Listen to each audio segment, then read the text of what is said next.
Fil-Qorti kompla jinstema l-każ dwar l-inċident ta' Paqpaqli għall-Istrina li seħħ fl-2015. Xhedet fil-Qorti l-President ta' Malta Marie Louise Coleiro Preca.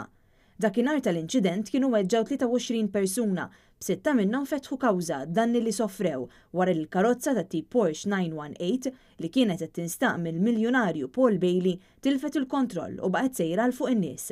Il-President ta' Malta qalet li l-attività kienet organizzata minn terzi persuni u hi ma kellix rwol dirett fl-organizzazzjoni ta' Paqpaqli għall-Istrina.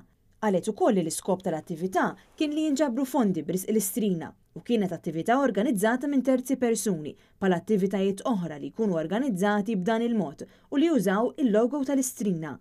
Hawn il-President semmet kif Paqpaqli għall-Istrina kellha tim organizzattiv li kien immexxi minn Tonio Darmanin.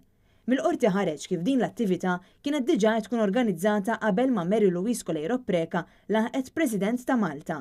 Hi qalet li m'għamlet xejn biex tbiddel jew tneħħi l-attività, anzi ssuġġerewla li għandha tinżamm għaliex minnha jinġabru ħafna fondi b'risq il-Malta Community Chest Fund.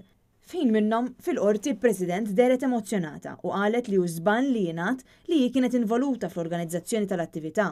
Fl-istess waqt qalet li trid tassigura li ssir ġustizzja ma' min weġġa f'dan l-inċident u li għadha sal-lum iddispjaċuta għal dak li ġara.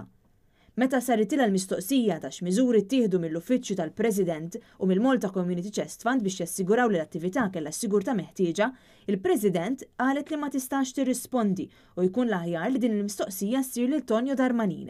Qalet li l-uffiċċju tal-President u l-Malta Community Chest Fund ma kinux involuti fl-organizzazzjoni ta' trek u għalhekk ma kienx taf min kien responsabbli għall-attività f'dik il-ġurnata e kifi ma kienx tkun preżenti fil-laqgħat tal-organizzazzjoni.